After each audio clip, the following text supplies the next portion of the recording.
ஒரு gold மைனோட security guard அவரோட ஷிஃப்டில் இருக்கும்போது நைட் 10 மணி போல் காணாமல் போகிறாரு. அவர் பேர் பிரையன். போலீஸ் அந்த செக்யூரிட்டி கார்டு உட்காந்துருந்த இடத்த சோதனை பண்ணிக்கிட்டு இருக்கும்போது அங்கே இருந்த லேண்ட்லைன் ஃபோன் அடிக்குது. ஃபோனில் பேசின ஃபீமேல் வாய்ஸ் தான் ஜெனிஃபர்னும் பிரையனோட ஒய்ஃப்னும் தான் 6:30 போல் தான் ஹஸ்பண்டுக்கு பேசிக்கிட்டு இருந்ததாகவும் சொல்லி ஃபோனை வைக்கிறாங்க. ஃபோனை வைக்க அடுத்த நிமிஷமே திரும்ப ஒரு கால் வருது. அதை எடுத்த போலீஸுக்கு பலத்த அதிர்ச்சி.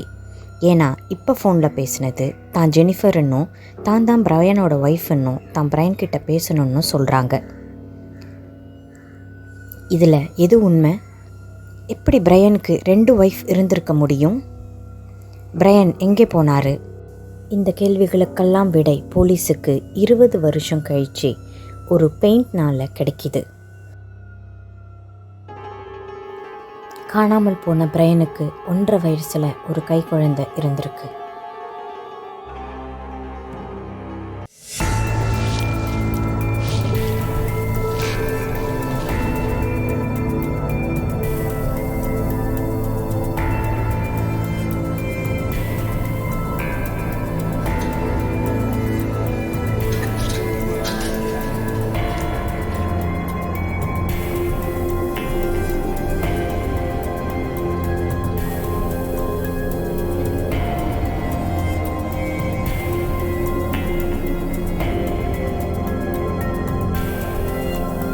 பிரையனும் ஜெனிஃபரும் ரொம்ப ரீசெண்டாக கல்யாணமானவங்க. அவங்களுக்கு 1.5 வயசில் ஒரு குழந்தையும் இருக்குது. அது இல்லாமல் ஜெனிஃபர் தன்னோட 2வது குழந்தையும் எக்ஸ்பெக்ட் பண்ணிக்கிட்டு இருந்திருக்காங்க. பிரையனுக்கு இது ஒரு பெரிய பேர்டனாக இருந்திருக்கு. ரொம்ப இளம் வயதிலேயே அவர் ஜெனிஃபரை கல்யாணம் பண்ணிக்கிட்டு இந்த செக்யூரிட்டி கார்டு வேலைக்கு சேர்ந்துட்டதுனால தன்னோட ஃபினான்ஷியல் எக்ஸ்பென்சஸை மீட் பண்ண முடியாமல் ஒரு எரிச்சலில் விரக்தியில் லைஃப் வாழ்ந்துக்கிட்டு இருந்திருக்காரு பிரையன். பிரையன் இந்த மாதிரி காணாமல் போனது இது ஃபர்ஸ்ட் டைம் இல்லைன்னு ஜெனிஃபர் போலீஸுக்கு தெரிவிக்கிறாங்க. பிரையன் கொஞ்ச நாளைக்கு முன்னாடி ஏற்கனவே ஒரு தடவை காணாமல் போய் 6 நாள் கழித்து வீட்டு கதவை வந்து திடீர்னு தட்டி உள்ளே வந்ததா ஜெனிஃபர் சொல்கிறாங்க. அவர்கிட்ட கேட்டப்போ லாஸ் வேகாஸ்க்கு போய் 6 நாள் நிம்மதியாக இருந்துட்டு வந்ததா சொல்லியிருக்காரு. தன்னோட இந்த குடும்பத்தோட ஃபினான்ஷியல் பேர்டனை சுமக்க முடியலன்னும் அடிக்கடி ஜெனிஃபர்கிட்ட சொல்லி புலம்பிக்கிட்டு இருந்திருக்காரு பிரையன். இதெல்லாம் அவர் காணாமல் போகிறதுக்கு ஒரு காரணமாக இருக்குமான்னு போலீஸ் யோசிக்கிறாங்க. பிரையன் செக்யூரிட்டி கார்டாக வேலை செஞ்ச அந்த கோல்ட் மைன் ஸ்பாட்டுக்கு போலீஸ் விரையிறாங்க. அங்கே அவங்களுக்கு பார்த்தோன்னே வித்தியாசமாக தெரிஞ்ச ஒரு விஷயம் என்னென்னா, பிரையன் அவளோட டேபிளில் இருந்த லஞ்ச் பாக்ஸ் ஓப்பன் ஆகி பாதி சாப்பாடு மட்டும் காலியாக இருந்திருக்கு.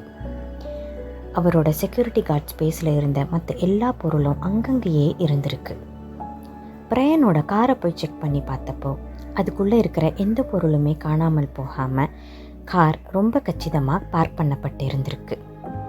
அது ஒரு ஸ்னோ சீசன் என்பதால் அங்கேருந்த செக்யூரிட்டி கார்டோட ஸ்பேஸுக்கும் காருக்கும் கொஞ்சம் தூரம் இருந்திருக்கு.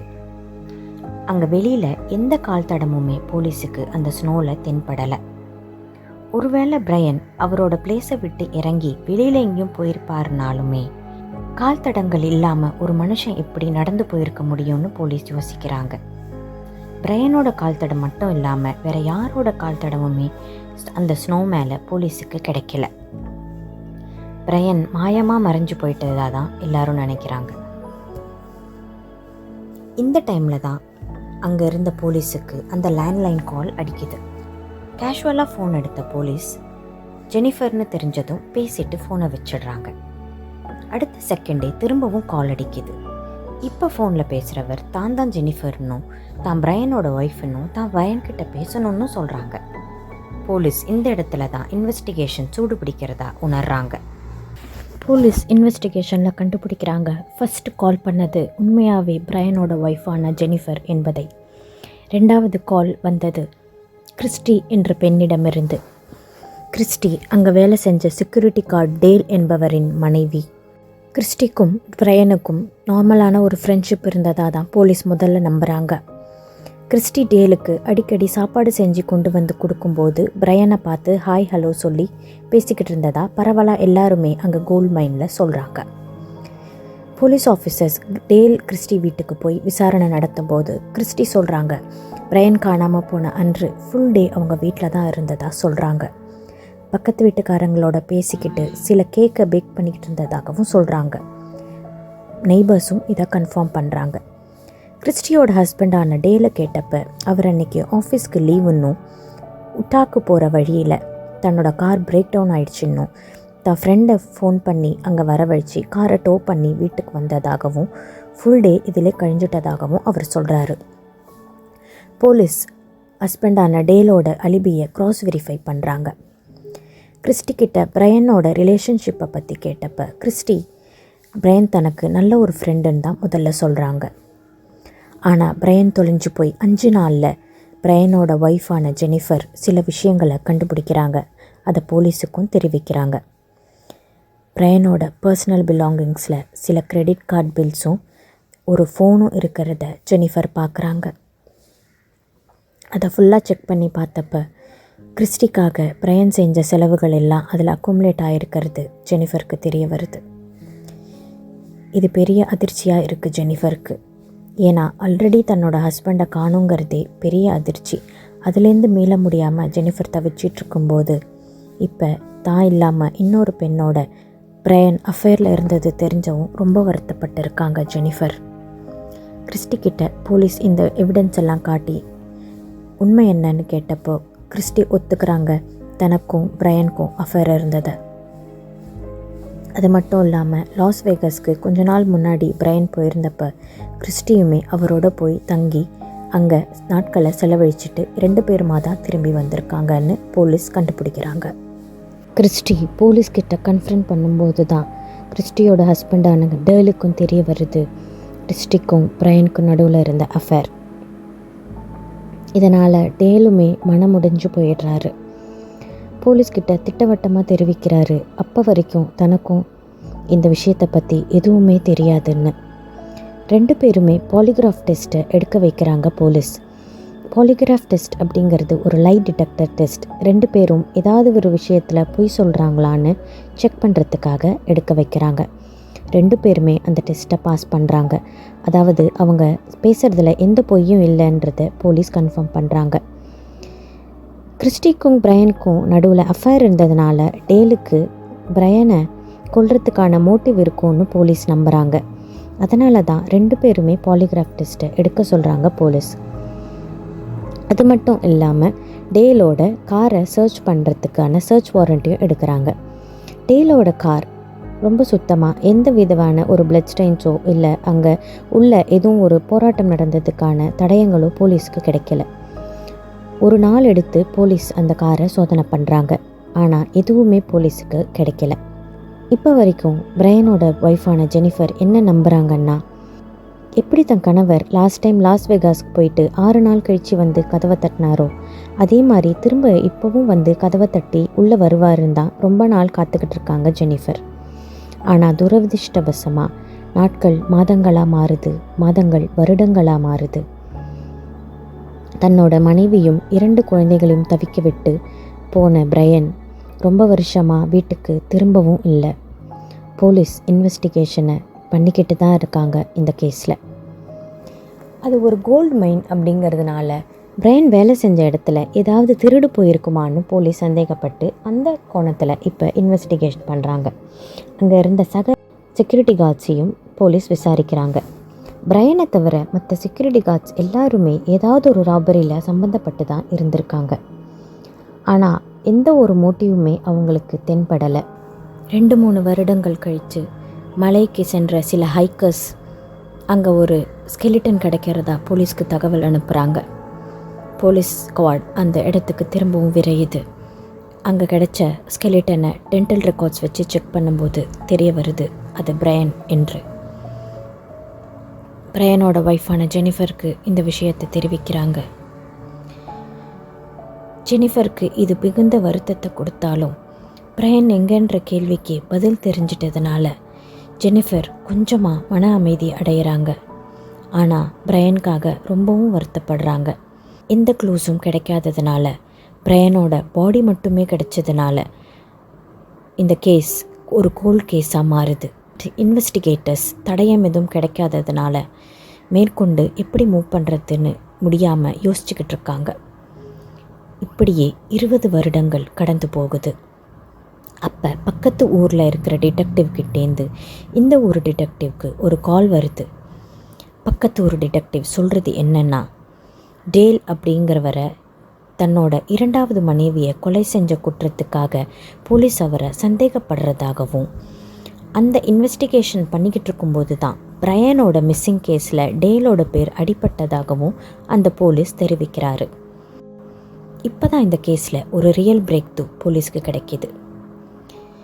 போலீஸ் உடனடியாக டேலோட முதல் மனைவியான கிறிஸ்டியை காண்டாக்ட் பண்ணுற முயற்சி செய்கிறாங்க.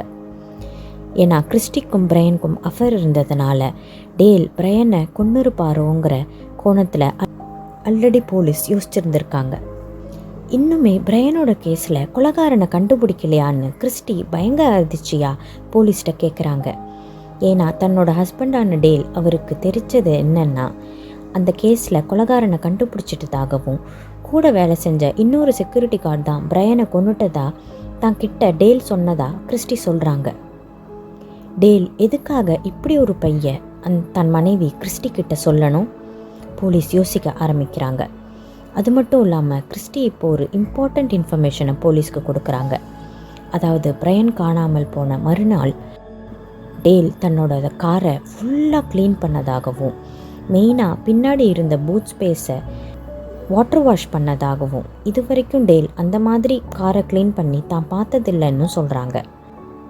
ஒரு வேளை டேல் பிரையனை கொலை பண்ணி அந்த ட்ரங்க்கில் வச்சு பூட்டி எடுத்துக்கிட்டு போய் வேற ஒரு இடத்துல அவரை புதைச்சிருக்கலாமோ என்று. இப்போ போலீஸ் டேல் எங்கங்கிறத கண்டுபிடிக்கணும். இந்த கேஸை 20 வருஷம் கழித்து ரீஇன்வெஸ்டிகேஷனை ஆரம்பிக்கணும். டேல் உபயோகித்த அந்த காரை போலீஸ் தேட ஆரம்பிக்கிறாங்க. துரதிர்ஷ்டவசமாக டேல் அந்த காரை பிரையன் காணாமல் போன அடுத்த 6 மாதத்துலேயே விற்றுருக்காரு. இதுவுமே போலீஸ்க்கு ஒரு சந்தேகத்தை தான் வரவழைக்குது.